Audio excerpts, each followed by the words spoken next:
Bonjour chers élèves et bienvenue dans cette vidéo dans laquelle je vais essayer de vous expliquer comment et quand on utilise le futur simple. On va d'abord voir l'emploi des futurs simples et ensuite on verra comment former des verbes au futur simple. Le futur simple est une projection dans le futur.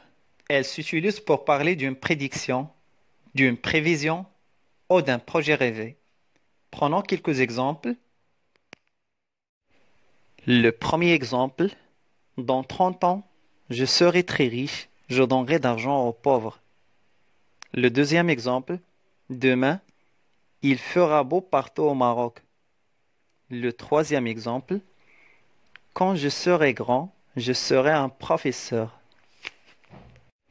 Quand vous remarquez ces verbes en rouge, conjugués au futur simple, expriment un fait ou une action qui se déroulera plus tard. Elle n'a pas encore eu lieu au moment où nous exprimons. Si vous voyez attentivement, vous allez remarquer l'emploi des mots soulignés. Ce sont des indicateurs de temps qui indiquent le temps du futur simple, comme dans 30 ans, demain. Il y a d'autres comme la semaine prochaine, le mois prochain, cet été. Maintenant, on va voir comment former le futur simple. Le futur simple se forme à partir de l'infinitif pour les verbes normaux qui se terminent par er, ir, comme les verbes respecter, changer, finir, sortir, auxquels on ajoute les terminaisons du futur simple. Prenons un exemple d'un verbe du premier groupe, le verbe changer qui se termine par er. On remarque que le radical c'est toujours l'infinitif, auquel on ajoute les terminaisons ai, as, a, ons, ez, ont pour indiquer le temps du futur simple.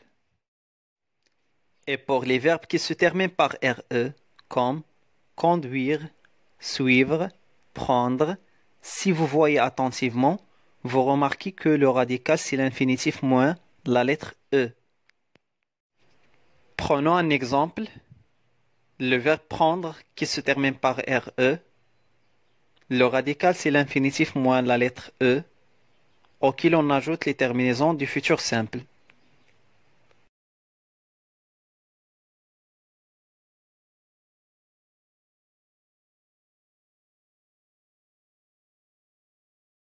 Et pour les verbes irréguliers, comme être, aller, faire, avoir, il n'y a pas de technique pour former ces verbes. Il faut juste mémoriser la liste des verbes irréguliers. Comme vous voyez, le premier exemple, c'est le verbe être. Alors, on remarque que le radical, c'est ser. Alors, il se change totalement, auquel on ajoute les terminaisons du futur simple.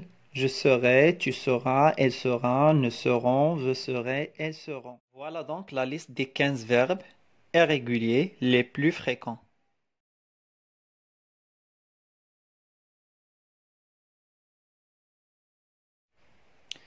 J'espère que ces explications vous aident à bien comprendre comment conjuguer des verbes au futur simple. Essayez de faire des exercices pour bien vous entraîner. Je vous souhaite un bon travail. À bientôt.